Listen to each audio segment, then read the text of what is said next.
So this is part 4 of Good Omens. Anathema Device, her mother, who was not a great student of religious matters, happened to read The World one day and thought it was a lovely name for a girl. Was 8.5 years old and was reading the book under the bedclothes with a torch.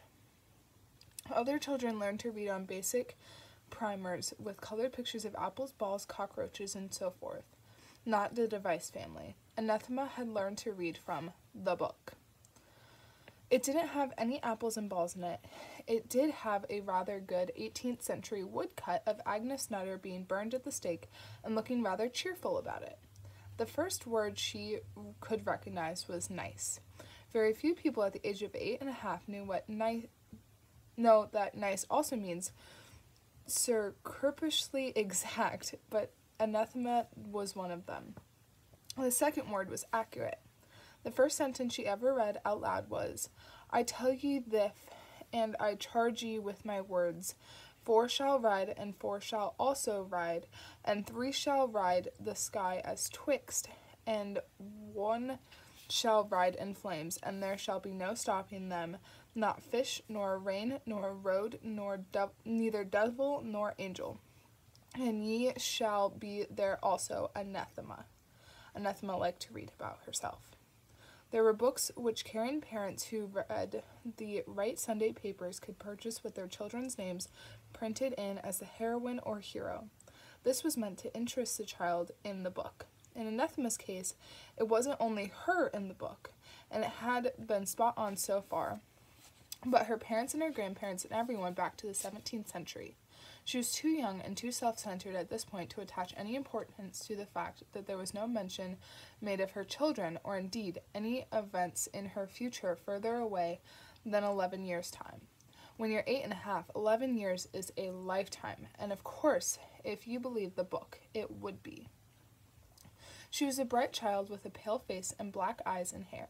As a rule, she tended to make people feel uncomfortable, a family trait she had inherited, along with being more psychic than was good for her, from her great-great-great-great-great-grandmother. She was precocious and self-possessed. The only thing about Anathema her teachers ever had the nerve to upbraid her for was her spelling, which was not so much appalling as 300 years too late. The nuns took baby A and swapped it with baby B under the noses of the attaché wife and the Secret Service men by the cunning expedient of wheeling one baby away to be weighed. Love got to do that, it's the law, and wheeling another baby back a little later. The cultural attaché himself, Thaddeus J. Dowling, had been called back to Washington in a hurry a few days earlier, but he had been on the phone to Mrs. Dowling throughout the birth experience, helping her with her breathing. It didn't help that he had been talking on the other line to his investment counselor. At one point, he'd been forced to put her on hold for 20 minutes. But that was okay. Having a baby is the single most joyous co-experience that 2 human beings can share, and he wasn't going to miss a second of it. He'd gotten one of the servicemen to videotape it for him. Evil, in general, does not sleep, and therefore doesn't see why anyone else should. But Crowley liked sleep. It was one of the pleasures of the world, especially after a heavy meal. He'd slept right through most of the 19th century, for example, not because he needed to, simply because he enjoyed it, although he did have to get up in 1832 to go to the lavatory. One of the pleasures of the world, well, he'd better start really enjoying them now, while there was still time. The Bentley roared through the night, heading east. Of course, he was all in favor of Armageddon in general terms. If anyone had asked him why he'd been spending centuries tinkering in the affairs of mankind, he'd said, "Oh, in order to bring about Armageddon and the triumph of hell." But it was one thing to work to bring it about, and quite another for it to actually happen. Crowley had always known that he would be around when the world ended, because he was immortal and wouldn't have any alternative. But he'd hoped it would be a long way off, because he rather liked people. It was a major failing in a demon. Oh, he did his best to make their short lives miserable, because that was his job, but nothing he could think up was half as bad as the stuff they thought up themselves. They seemed to have a talent for it. It was built into the design somehow. They were born into a world that was against them in 1,000 little ways, and then devoted most of their energies to making it worse. Over the years, Crowley had found it increasingly difficult to find anything demonic to do, which showed up against a natural background of generalized nastiness. There had been times over the past millennium when he'd felt like sending a message back below saying, "Look, we may as well give up right now. We might as well shut down this and pandemonium and everywhere and move up here. There's nothing we can do to them that they don't do themselves, and they do things we've never even thought of, often avoiding electrodes. They've got what we've lacked. They've got imagination. And electricity, of course." One of them had written it, hadn't he? "Hell is empty, and all the devils are here."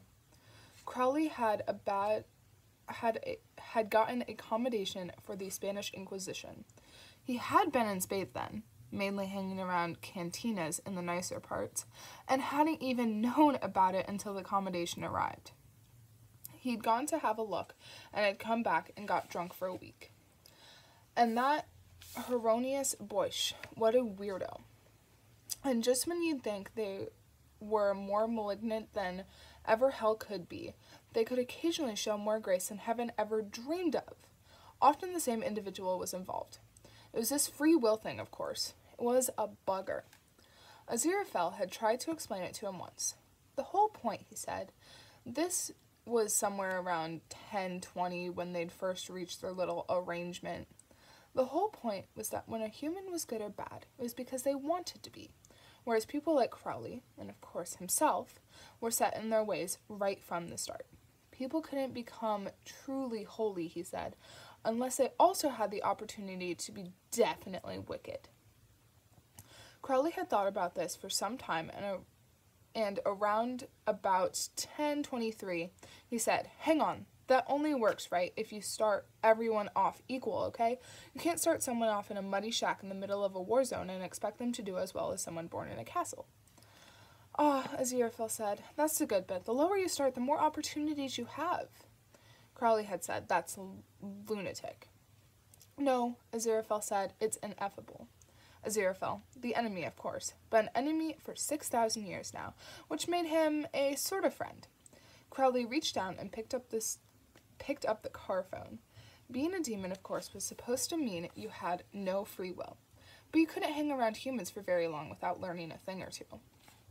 Mr. Young had not been too keen on Damien or Wormwood, or any of Sister Mary Loquacious's other suggestions, which had covered half of hell and most of the golden years of Hollywood. "Well," she said, finally a little hurt, "I don't think there's anything wrong with Errol or Carrie. Very nice American names, both of them." "I had fancied something more, traditional," explained Mr. Young. "We've always gone in for good, simple names in our family." Sister Mary beamed. "That's right. The old names are always the best, if you ask me." "A decent English name, like people had in the Bible," said Mr. Young. "Matthew, Mark, Luke, or John," he said speculatively. Sister Mary winced. "Only they've never struck me as very good Bible names, really," Mr. Young added. "They sound more like cowboys and footballers." "Saul's nice," said Sister Mary, making the best of it. "I don't want something too old-fashioned," said Mr. Young. "Or Cain. Very modern-sounding Cain, really," Sister Mary tried. Mr. Young looked doubtful. "Or there's always Adam," said Sister Mary. That should be safe enough, she thought. "Adam?" said Mr. Young. It would be nice to think that the Satanist nuns had the surplus baby B, discreetly adopted, that he grew to be a normal, happy, laughing child, active and exuberant, and after that grew further to become a normal, fairly contented adult. And perhaps that's what happened. Let your mind dwell on his junior school prize for spelling, his unremarkable, although quite pleasant time at university, his job in the payroll departments of the Tadfield and Norton Building Society, his lovely wife.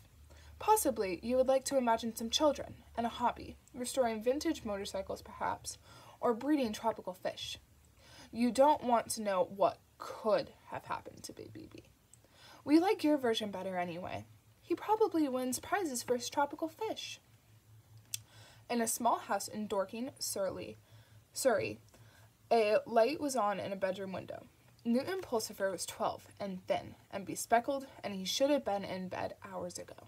His mother, though, was convinced of her child's genius and let him stay up past his bedtime to do his experiments. His current experiment was changing a plug on an ancient Bakelite radio his mother had given him to play with. He sat at what he proudly called his worktop, a battered old table covered in curls of wire batteries, little light bulbs, and a homemade crystal set that had never worked. He hadn't managed to get the Bakelite radio working yet either, but then again, he never seemed able to get that far. 3 slightly crooked model airplanes hung on cotton cords from his bedroom ceiling. Even a casual observer could have seen that they were made by someone who was both painstakingly and very careful, and also no good at making model airplanes. He was hopelessly proud of all of them, even the Spitfire, where he'd made rather a mess of the wings. He pushed his glasses back up the bridge of his nose, squinted down at the plug, and put down the screwdriver. He had high hopes for it this time. He had followed all the instructions on plug